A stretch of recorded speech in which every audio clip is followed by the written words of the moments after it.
DCB മീഡിയയുടെ പുതിയൊരു വീഡിയോയിലേക്ക് സ്വാഗതം. ഇന്ന് ജനുവരി 3 ശനി. ഇന്നും തുടർന്നു വരുന്ന ദിവസങ്ങളിലും നിങ്ങൾ അറിഞ്ഞിരിക്കേണ്ട പ്രധാനപ്പെട്ട വാർത്താ അപ്ഡേറ്റുകളാണ് ഷെയർ ചെയ്യുന്നത്.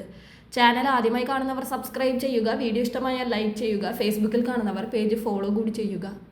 ആദ്യത്തെ അറിയിപ്പ്, സീസൺ ടിക്കറ്റ് എടുത്ത് ട്രെയിനുകളിൽ സ്ഥിരമായി യാത്ര ചെയ്യുന്നവരാണ് നിങ്ങളെങ്കിൽ ഇനി മുതൽ റെയിൽവേയുടെ UTS ആപ്പിൽ ആ സേവനം ലഭ്യമാകില്ല.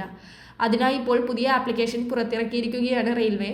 റെയിൽ വൺ എന്ന പേരിലുള്ള ആപ്ലിക്കേഷനിലാണ് ഇനി മുതൽ സീസൺ ടിക്കറ്റ് എടുക്കുന്നതിനുള്ള സംവിധാനം ലഭ്യമാകുക. UTSൽ സീസൺ ടിക്കറ്റ് എടുക്കാനോ പുതുക്കാനോ ഇനി സാധിക്കില്ല. എന്നാൽ നേരത്തെ ടിക്കറ്റ് എടുത്തവർക്ക് ഷോർട്ട് ടിക്കറ്റിലൂടെ അത് നിലനിൽക്കും. പുതിയ ആപ്പായ റെയിൽ വണ്ണിലൂടെ സീസൺ ടിക്കറ്റ് എടുക്കാനാണ് റെയിൽവേയുടെ നിർദ്ദേശം. അടുത്തറിയിപ്പ്, സംസ്ഥാന വെളിച്ചെണ്ണ വില കുറയുകയാണ്. വെള്ളിയാഴ്ച മൊത്തവിപണിയിൽ വെളിച്ചെണ്ണയ്ക്ക് 334 രൂപയാണ് വില. ഓണക്കാലത്ത് വെളിച്ചെണ്ണ ലിറ്ററിന് 500 രൂപയ്ക്ക് മുകളിൽ എത്തിയിരുന്നു. വൻതോതിൽ വിളവെടുപ്പ് നടന്നതാണ് ഇപ്പോഴത്തെ വിലയിടിവിന് കാരണമായി വ്യാപാരികൾ പറയുന്നത്. അടുത്തറിയിപ്പ്, സംസ്ഥാനത്ത് വീണ്ടും 1 ലക്ഷം തൊടുമെന്ന് സൂചിപ്പിച്ച സ്വർണ്ണവില കുറഞ്ഞിരിക്കുകയാണ്. 280 രൂപ കുറഞ്ഞ് 1 പവൻ സ്വർണത്തിന്റെ വില 99,600 രൂപയായി.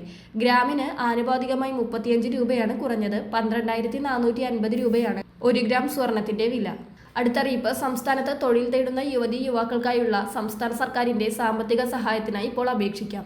നൈപുണ്യ പരിശീലനത്തിൽ പങ്കെടുക്കുന്നവർക്കും മത്സര പരീക്ഷകൾക്കായി തയ്യാറെടുക്കുന്നവർക്കുമാണ് പ്രതിമാസം 1000 രൂപ ധനസഹായം സർക്കാരിൽ നിന്ന് ലഭിക്കുക. വിദ്യാർത്ഥികൾക്ക് മികച്ച ജോലി ലഭിക്കാൻ തൊഴിൽ പരിശീലനത്തിനുള്ള സാമ്പത്തിക സഹായം നൽകുകയാണ് കണക്ട് വർക്ക് എന്ന ഈ പദ്ധതിയുടെ ലക്ഷ്യം. അപേക്ഷകൾ employment.kerala.gov.in പോർട്ടൽ മുഖേന ഓൺലൈനായി മാത്രമാണ് സ്വീകരിക്കുന്നത്. കേരളത്തിൽ സ്ഥിരതാമസക്കാരായ 18 വയസ്സ് പൂർത്തിയായവരും 30 വയസ്സ് കവിയാത്തവരുമായിരിക്കണം അപേക്ഷകർ. കുടുംബ വാർഷിക വരുമാനം 1 ലക്ഷം രൂപയിൽ കവിയാൻ പാടില്ല. 1 വർഷത്തേക്കാണ് പ്രതിമാസം 1000 രൂപ ലഭിക്കുക. അടുത്തറിയിപ്പ്, സംസ്ഥാനത്ത് ജനുവരി മാസത്തിലെ റേഷൻ വിതരണം ഇന്നു മുതൽ ആരംഭിക്കുകയാണ്. മുൻഗണനേതര വിഭാഗത്തിലെ വെള്ള നീല റേഷൻ കാർഡുകാർക്ക് ജനുവരി മാസത്തെ റേഷനൊപ്പം അധിക അരി ലഭിക്കില്ല. എന്നാൽ വെള്ള നീല കാർഡുകാർക്ക് റേഷൻ വിഹിതത്തിൽ ആട്ട ഉൾപ്പെടുത്തിയിട്ടുണ്ട്. കഴിഞ്ഞ മാസം വെള്ള കാർഡിന് 10 കിലോ അരിയാണ് ലഭിച്ചത്.